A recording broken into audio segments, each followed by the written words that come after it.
What's up guys, Mike here, the Detroit Borg, and today we finally get a look at the iPhone 7 and 7 Plus. I'm going to compare them in this video to see what exactly you might want to pick up. So the 7 and 7 Plus dimensionally are identical to the 6S and 6S Plus, but we get a tweaked design and a host of new features, from waterproofing for the first time, all new cameras on the front and back, a brighter display with a wider color gamut, in addition to stereo speakers, which is great to finally have on an iPhone. We also get better battery life, thanks partly to the new A10 CPU, which is more powerful but more efficient as well. They've also made some other controversial changes, such as eliminating the headphone jack, and the home button is no longer a physical button, instead it vibrates when you press it. We also get a new design which comes with two brand new colors, black and jet black. We're going to take a look at both of them in this video. Now once again, the iPhone is available in 3 capacities, but this time they've doubled them for the same price as they were last year. 32, 128 gigs, and for the first time, 256 gigs. Now if you want the jet black model, you'll have to spring for 128 gigs or better in order to get it. So getting to the unboxing, Apple has redesigned the packaging for this generation. So we do have the colors front and center on each cover. But of course, if you get the jet black version, you're going to get a very distinctive black box to go with it. So it's a bit different than the rest of them. So of course, I have one of each color to show off so we can take a look at them side by side. So let's get started with the iPhone 7. Now the plastic surrounding the packaging is now much easier to take off. They actually give you a tab to pull it off. So previously you actually had to cut the plastic off, so they've made this a little simpler. So next up we can go ahead and lift up the lid, and the first thing you see here won't be the phone, it's actually the paperwork. So this is a little packet that pulls up, and once you get that out of the way you can see the phone. Inside we'll find some paperwork, including a quick start guide, which is a bit different than we've seen in previous generations, so it explains some of the features here. We also have the regulatory and warranty information, in addition to Apple stickers, which are now on this clear plastic sheet. And unfortunately, all these stickers are still white, so they're not color matched to the phone. So getting to the phone itself, it does have a little plastic tab along the bottom, so we can use this to pull it out of the box. So it's wrapped in plastic to keep it nice and protected, and we can go ahead and peel this off. And of course, that's the last time this phone is going to be this clean looking, especially with these black colors. Now next up, let's get to the accessories, which have been redesigned for this generation of iPhone. First up, we have something that hasn't changed, and that is the 5-watt power adapter, which comes with every iPhone 7. Next up, we have the new lightning connected earpods. So we don't get the wireless AirPods in the iPhone 7. That's a separate accessory that you have to purchase, but you do get wired headphones that connect directly to the lightning connector. Also included here is the adapter for traditional analog headphones.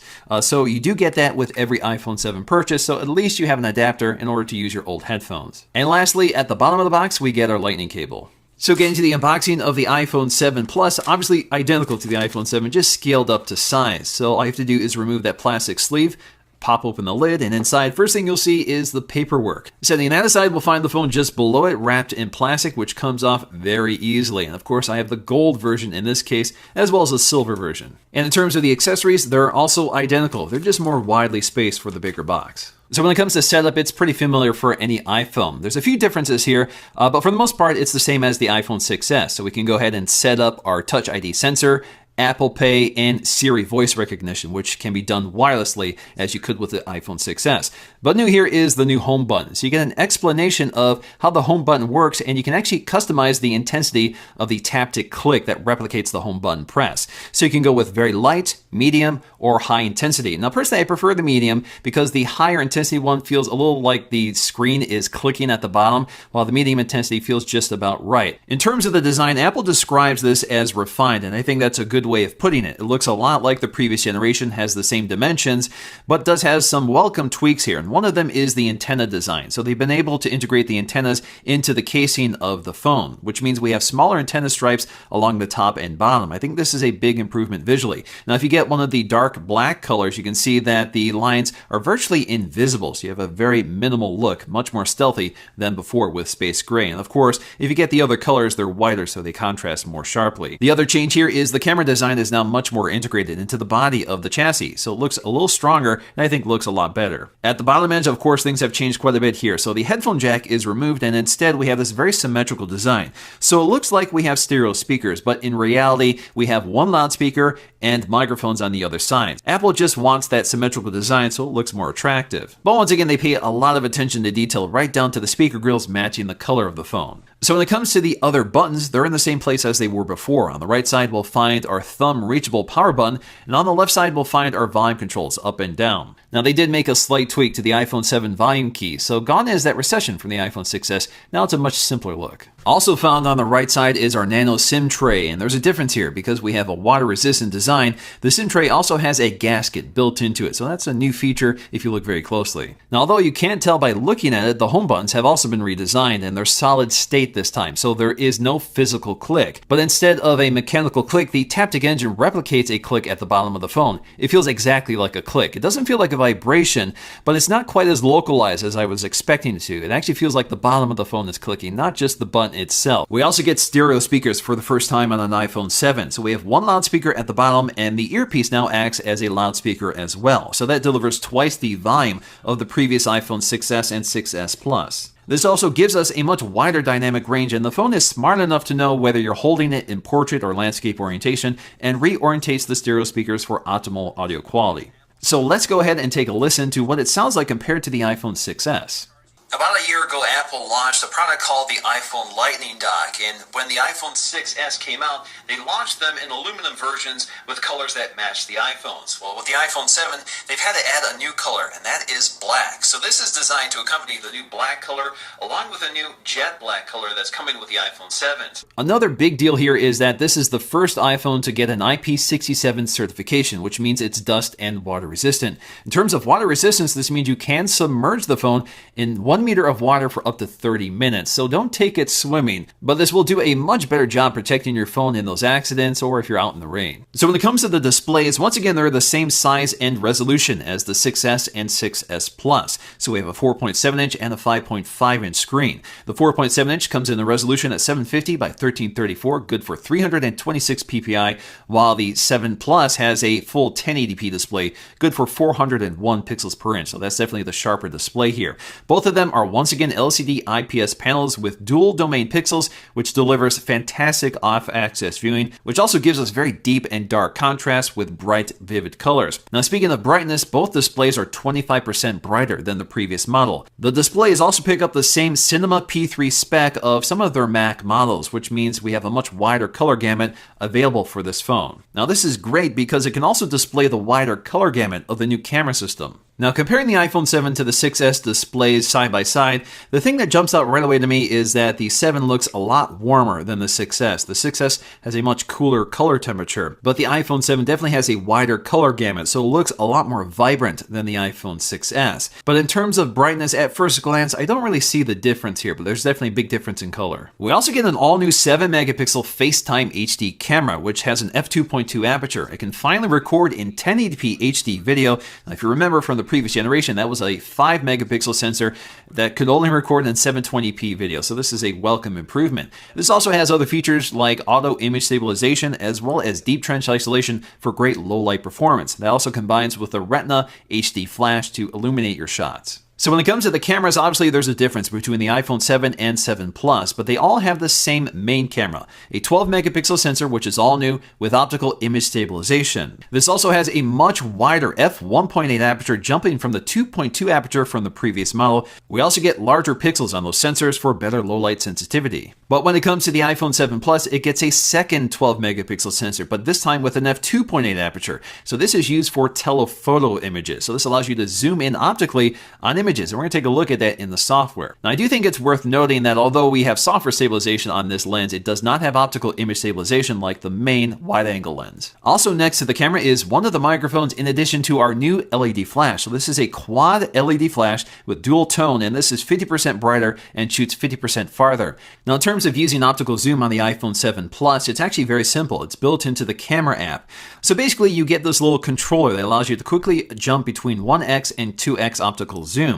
Alternatively, you can also tap and hold and then swipe across in order to zoom in and out. This also includes software zoom or digital cropping. So basically, you can zoom in and out all the way up to 10x when you're taking a photograph. You can also do this in video, but you're limited to 6x instead of 10. In terms of photo quality, both cameras are basically identical until you're using the optical zoom on the 7 Plus. So they're delivering very similar results with optical image stabilization. Now in terms of bright daylight conditions, again, we're using a 12 megapixel sensor, so we're not going to see increased sharpness, but we're definitely seeing increased color and better exposure because we have a wider aperture with an f1.8 lens, which means we're getting a lot more light into the camera, and the pixels on the sensors themselves are larger, which means there's better sensitivity. So you're seeing a lot crisper detail, even if we're not seeing higher resolution. The other great detail about this camera is that we have a shallow depth of field thanks to the f1.8 aperture. So that means you can get those blurred background shots with a focus on your subject. And because we have those focus pixels built into the sensor, that means the camera is able to focus very quickly and smoothly on your shot without having to spend too much time figuring out which point you want to focus on. We also have 4K video recording, but this is something you have to turn on under settings. You can't do it from within the app, which is kind of strange. So you have to go to settings, photos, and camera and turn on 4K video recording. So with 4K video recording with optical and software stabilization, handheld video looks extremely smooth. And of course, we benefit from the wider aperture that lets more light in, the better sensor, and the wider color gamut. So 4K video definitely looks a lot better on this phone than it did with the previous generation. And the other great thing here is that we can quickly switch between the wide angle and telephoto lens while recording video. You can even use the software zoom to smoothly zoom in and out on your shot. Now this camera is particularly well suited to low light conditions. So in extreme low light conditions, you definitely see brighter shots, especially if you compare this to the iPhone 6s Plus. So it's not dramatic, but you can see that it is brighter with better detail. So it's not as murky or muddy as the 6s Plus was, but it's got about the same amount of processing, so it can be a little soft, but again, you're seeing a little more detail. Generally speaking, it's a better camera for low light, but it's not dramatically different. Now when it comes to using the brighter LED flash, it doesn't necessarily make the shot brighter, but it definitely gives you much more detail. Previously, the camera had to expose the shot longer with the weaker flash, so you can see a lot more noise. In this case, the iPhone 7 seems to do a better job with the exposure level. The iPhone 7 is also launching with the new A10 Fusion processor, which is a quad-core 64-bit processor. Now, they're calling this Fusion because it combines two high-powered cores with two low-powered, high-efficiency cores. So those high-efficiency cores use 1/5 the power and are designed to power low-end tasks so you don't waste too much power, and that improves battery life. While we have these two other cores, which are high-performance cores, which deliver 40% better performance than the A9 chip. We also get a new 6-core GPU, which is 50% faster, also using 2/3 the power of the A9. Now, as always, there is a slight speed difference between the 7 and 7 Plus because the 7 Plus clocks the CPU a bit higher.